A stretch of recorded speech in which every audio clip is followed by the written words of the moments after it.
রহমানকে যারা মেরে ফেলছে, জিয়া রহমানকে যারা চায় নাই, যে কারণ সেই সময় মানুষ আজকে বলে যদি জিয়া রহমান অল্প সময় 3-3.5 বছর ক্ষমতায় ছিল তাতে দেশটা পাল্টে দিচ্ছে। যদি উনি 10 বছর তার সময় পাইতো, 15 বছর সময় পাইতো, বাংলাদেশ বহু আগে সিঙ্গাপুর মালয়েশিয়া।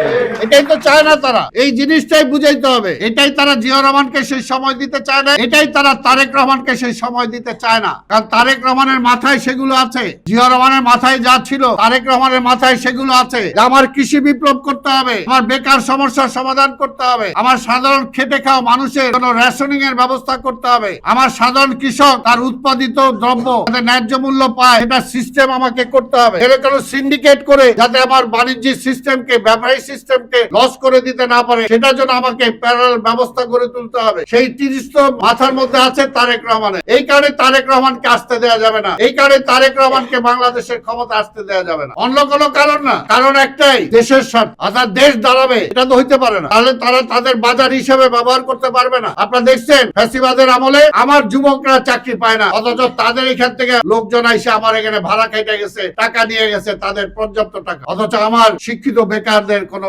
সংস্থা, কর্মের সংস্থান নাই। জিয়া রহমানের আমলে তাই, জিয়া রহমানের আমলে যেটা এখানে আমি এসে শুনলাম, উনি বলছিলেন সেই সময় এই যে ম্যান পাওয়ার মানে পপুলেশন কন্ট্রোল নিয়ে তিনি কি কাজ করেছেন। পাশাপাশি জিয়া রহমান যখন ছিল তখন জনসংখ্যা ছিল একটা আপদ, একটা বিপদ। এই একটা ছোট্ট দেশ, এত কোটি মানুষ, এভাবে কিভাবে খাওয়াবে, কিভাবে পড়াবে, কিভাবে চিকিৎসার সুযোগ দিবে। কিন্তু জিয়া রহমান প্রমাণ করেছেন যে আল্লাহ মানুষ সৃষ্টি করেছেন, তার মস্তিষ্ক দিয়েছেন, তার হাত পা দিয়েছেন, তাকে যদি সুযোগ করে দেওয়া যায় তাহলে তার জন্য যা দরকার, তার পরিবারের জন্য যা দরকার সেটা সে নিজেই অর্জন করতে পারে। তাহলে আমাকে সেই সুযোগটা করে দেয়া।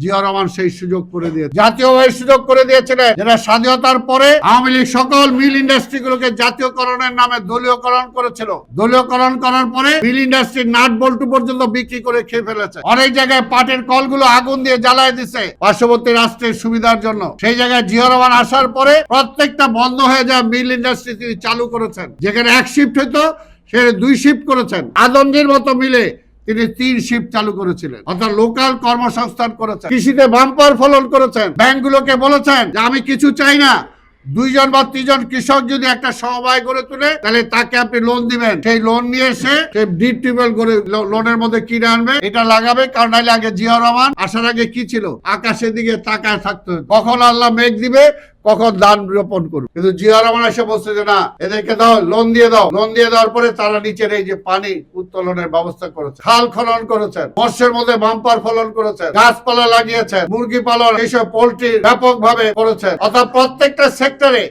তিনি বিপ্লব সাধিত করেছেন। সেই কারণে তো জিয়া রহমানকে মারা হয়েছে। সেই কারণে আবার ওই ধরনের প্রকল্প যাতে চালু না হয়, ওই কারণে তারা তারেক রহমানকে আসতে দিতে চায় না। তারেক রহমানকে রাষ্ট্র ক্ষমতায় দেখলে তারা ভয় পায়। জনগণ ফেরত পাবে, জনগণের ম্যান্ডেটে আবার বিএনপি ক্ষমতায় আসবে, কাজেই সেইটা মানা যাবে না। অর্থাৎ তারা কয়েকজন ব্যক্তি বসে তারা ঠিক করে দিবে দেশের ভাগ্য কি হবে, আর দেশের মালিক যারা জনগণ, এই জনগণ ঠিক করার সুযোগ তাদের হাতে দেওয়া যাবে। কি কারণে দেওয়া যাবে না? কারণ জনগণ পছন্দ করে। জনগণ কি বিএনপি কি জনগণকে মাইরা পিটা তার পক্ষে আছে না? জনগণের পক্ষে সবসময় বিএনপি ছিল, সেই কারণেই জনগণ বিএনপির পক্ষে আছে। আজকে এই জায়গাটাতেই, আজকে সাইবার ওয়ার্ল্ডে এই যুদ্ধ, এই জায়গাটাই তারা প্রমাণ করতে চায়, বিএনপি কে জনগণের শত্রু হিসেবে প্রমাণ করতে চায়।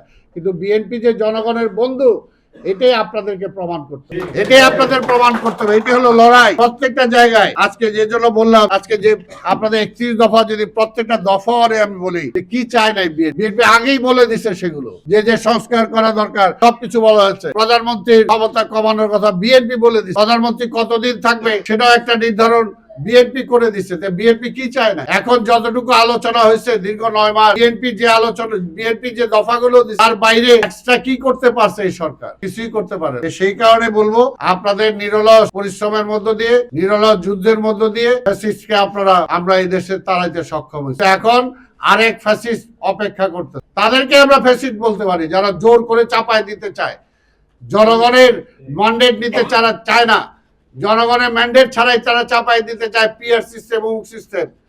পিআর কেন চায়? এটা দুর্বল গভর্নমেন্ট তারা চায়। দুর্বল গভর্নমেন্ট হলো লাভ কার? দুর্বল গভর্নমেন্ট হলো লাভ হলো ভারতের। আমি পানির বিরুদ্ধে জোরালো ভাবে বলতে পারবো না পানির পক্ষে। আমি সীমান্তে কাঁটাতারের ওইখানে আমার ফেলানি হত্যা হচ্ছে, আমি জোরালো হয়ে বলতে পারবো না। আজকে পুশিন হচ্ছে, আমি জোরালো হয়ে বলতে পারবো না। আজকে আন্তর্জাতিক যে সমস্ত আমার উপর প্রেশারাইজ হচ্ছে, সেগুলোর ব্যাপারে আমি বলতে পারবো রোহিঙ্গার সমস্যার সমাধানের জন্য যেটা একটা শক্তিশালী সরকার বলতে পারবে, সেটা একটা দোদুল্যমান সরকার বলতে পারবে না। তো সেই কারণেই আজকে এই রাষ্ট্র ব্যবস্থাটাকে তারা দুর্বল করতে চায়, যে বিএনপি আসলেও যেন রাষ্ট্র ব্যবস্থাটা দুর্বল থাকে, বিএনপি যাতে শক্তিশালী না হয়, শক্তিশালী গভর্নমেন্ট যাতে না হয়, সেটা হলো তাদের চক্রান্ত। তারা জানে যে বিএনপি জিতবে, বিএনপিকে ঠেকাইতে পারবে না, কিন্তু তারা চেষ্টা করতেছে যে বিএনপি যাতে গভর্নমেন্টে গেলেও বিএনপি একটা দুর্বল গভর্নমেন্ট হয়, সেটাই তারা চায়। আজকে এই থেকে এই দেশের জন্য কোনো লাভ, দেশের মঙ্গল হবে, এটা দুর্বল গভর্নমেন্ট হলে কোনোভাবেই মঙ্গল হবে না। তো সেই কারণেই আমাদেরকে চেষ্টা করতে হবে যে আজকে সেটাতে যাতে আমরা একটা শক্তিশালী গভর্নমেন্ট আমরা গড়ে তুলতে পারি। আমরা জানি যে আজকে নমিনেশন অনেক কিছু হয়েছে, আজকে এখানে আঞ্জুকে যদি দিতে পারতো তাহলে আমাদের জন্য অবশ্যই একটা মানে মাঠের নেতা কর্মী হয়তো পরিচিত নেতা কর্মী একটা জায়গায় গিয়েছে, সেটা হয়তো প্রমাণিত হতো। কিন্তু আজকে যদি সেটা দলের পক্ষ থেকে নাই হয়, আজকে আমার জন্য যদি নাই হয়, তাই বলে দলকে তো দুর্বল করতে পারবো না। দল দুর্বল হলে দেশ দুর্বল হবে, দেশ দুর্বল হলে ওই মাটি খুঁড়ে খুঁড়ে আমার ভিতরে আসবে, আমার দেশটা খায় ফেলবে। আজ বিএনপির প্রতিষ্ঠা তো এটার জন্য হয় নাই, বিএনপির প্রতিষ্ঠার জন্য হয় নাই। আরেকটা সাইবার যুদ্ধ আপনাদেরকে আরো কঠিনভাবে এর জন্যই করতে হবে, কারণ বাংলাদেশের মিডিয়া কোনোভাবেই আমার পক্ষে না। ম্যাক্সিমাম মিডিয়া দেখেন, কারণ মিডিয়ার মালিকগুলো কারা আজকে দেখেন। তো সেই কারণে তারা তো দেশের পক্ষে হতে পারে না। তো সেই কারণে আমি যদি আজকে সাইবার ওয়ার্ল্ডে আমার অবস্থা যদি আমি দৃঢ় করতে না পারি, তাহলে এই মিডিয়া আপনার ওই দিক দিয়ে আপনাকে ফাইট করতে হবে। এই মিডিয়াগুলো অপপ্রচার করে তার বিরুদ্ধে ফাইট করতে হবে। সাইবার ওয়ার্ল্ডে যে বট বাহিনী আছে তার বিরুদ্ধে আপনাকে ফাইট করতে হবে। আন্তর্জাতিক ভাবে যারা আজকে দেশটাকে দুর্বল করতে চায়,